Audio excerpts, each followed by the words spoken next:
দিল্লীৰ পৰা ৰাজ্যবাসীক 11টাকৈ ভাল খবৰ প্ৰদান কৰিছে ৰাজ্যৰ মুখ্যমন্ত্ৰী ডক্টৰ হিমন্ত বিশ্ব শৰ্মাই। এক্সপ্ৰেছ হাইৱেৰ পৰা আৰম্ভ কৰি গোমাংসলৈকে নতুনকৈ ব্ৰহ্মপুত্ৰৰ পৰা হ'ব লগা দলঙৰ পৰা আৰম্ভ কৰি ৰিং ৰোড পৰ্যন্ত লগতে এক্সপ্ৰেছ হাইৱেৰ লগতে কেইবাটাও বৃহৎ প্ৰকল্পৰ কথা ৰাজ্যবাসীৰ উদ্দেশ্যি ৰাজ্যৰ মুখ্যমন্ত্ৰী আজিৰ দিনটোত মন্তব্য প্ৰকাশ কৰিছে।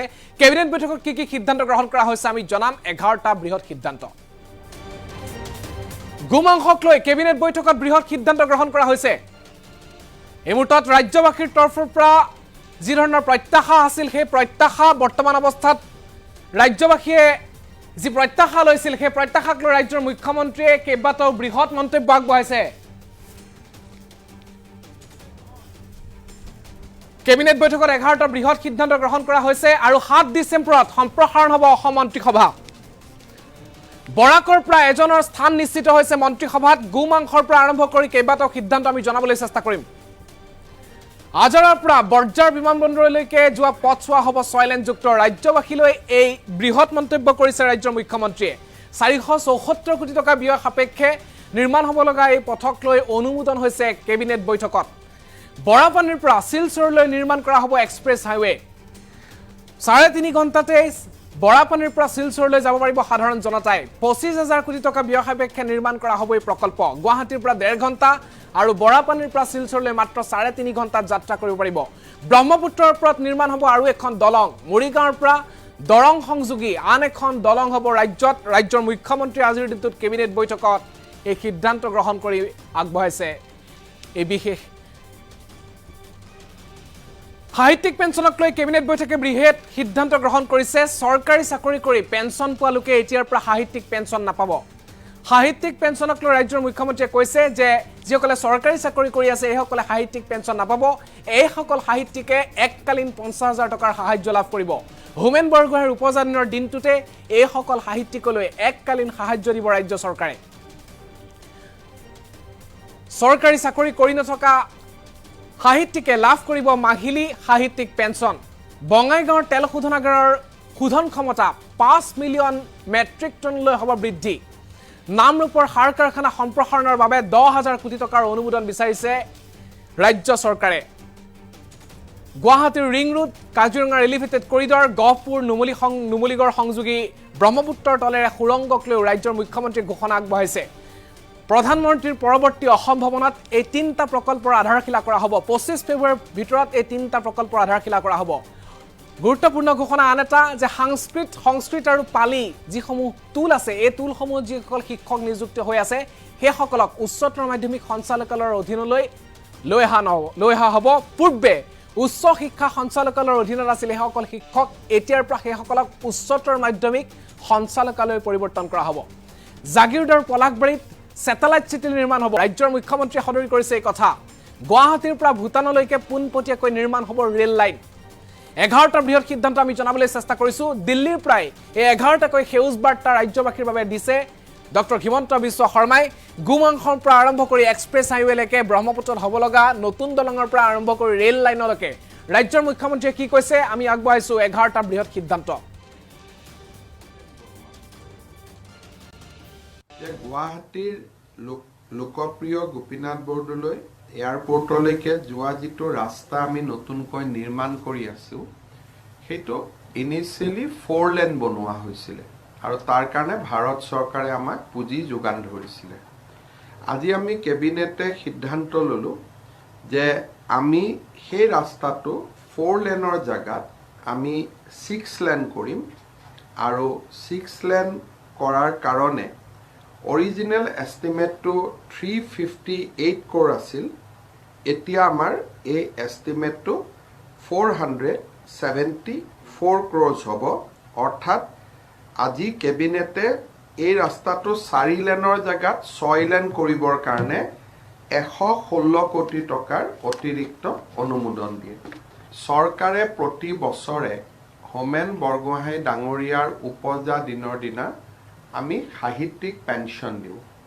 কিন্তু বহুত ক্ষেত্ৰত এটা দেখা গৈছিলে যে কিছুমান চৰকাৰী কৰ্মচাৰীকো বা বিষয়াকো আমি সাহিত্যিক পেঞ্চন দিওঁ, তেতিয়া চৰকাৰী পেঞ্চনৰ লগত তেওঁ সাহিত্যিক পেঞ্চনো পায়, অৰ্থাৎ দুটা পেঞ্চন পায়।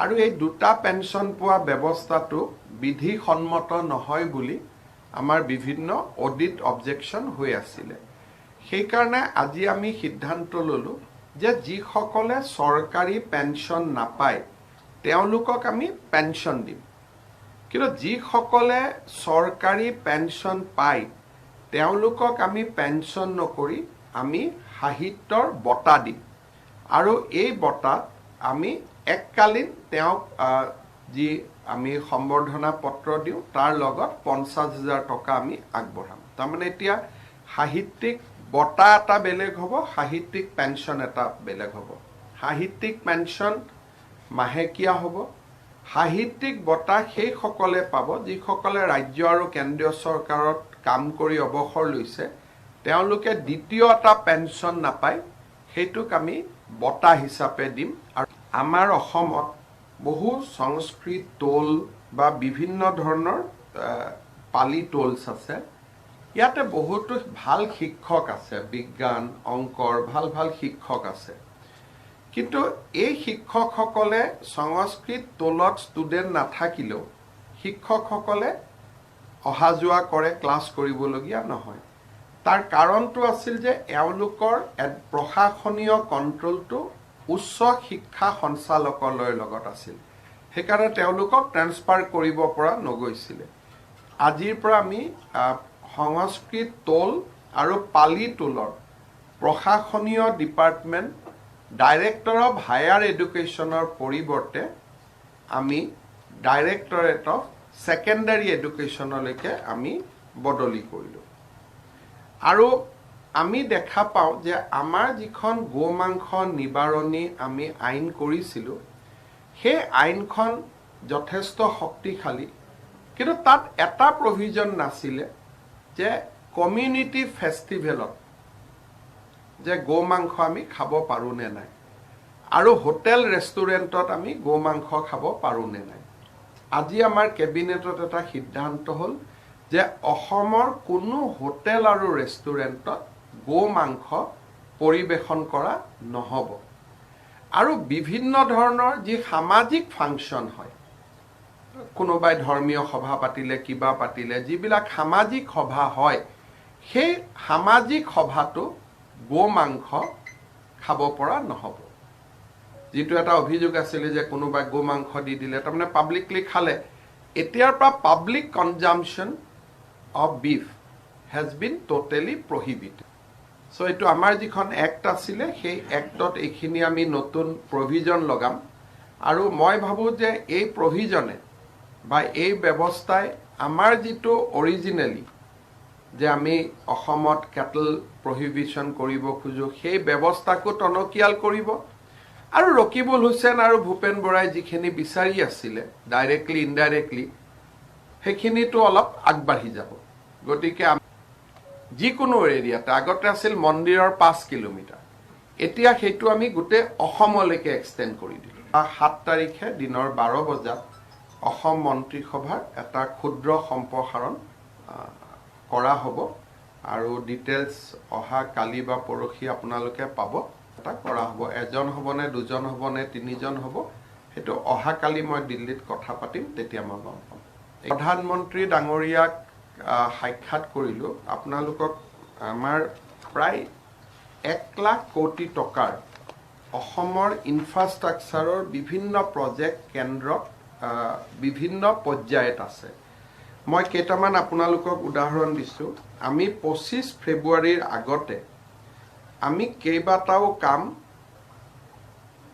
অনুমোদনৰ কাৰণে চেষ্টা কৰিছোঁ এটা হ'ল বঙাইগাঁও ৰিফাইনেৰী শোধন ক্ষমতা 5 মিলিয়ন মেট্ৰিক টনলৈকে বৃদ্ধি কৰা এটা প্ৰকল্প দ্বিতীয় প্ৰকল্পটো হ'ল নামৰূপৰ যিটো আমাৰ ফাৰ্টিলাইজাৰ কোম্পানী আছে তাৰ যিটো এক্সপানশ্যন প্ৰায় 10,000 কোটি টকা লাগিব সেই প্ৰকল্পৰ অনুমোদন কৰোঁ তৃতীয়তে আমাৰ গুৱাহাটী ৰিং ৰোড নাৰেংগী কুৰুৱা ব্ৰিজ সহ তাৰ যাতে প্ৰধানমন্ত্ৰী ডাঙৰীয়াই আধাৰশিলা কৰিব পৰা অৱস্থালৈকে যায় আমাৰ ইনভেষ্টমেণ্ট আৰু ইনফ্ৰাষ্ট্ৰাকচাৰ সামিটৰ আগতে সেই সময়তে যাতে আমাৰ কাজিৰঙাৰ এলিভেটেড কৰিডৰটোৰ ওপৰতো এটা সিদ্ধান্ত হয় সেই সময়তে যাতে আমাৰ নুমলীগড় আৰু গহপুৰৰ মাজত টানেলটো সম্পূৰ্ণ হয় গুৱাহাটীৰ পৰা আমি বৰাপানীলৈকে যাম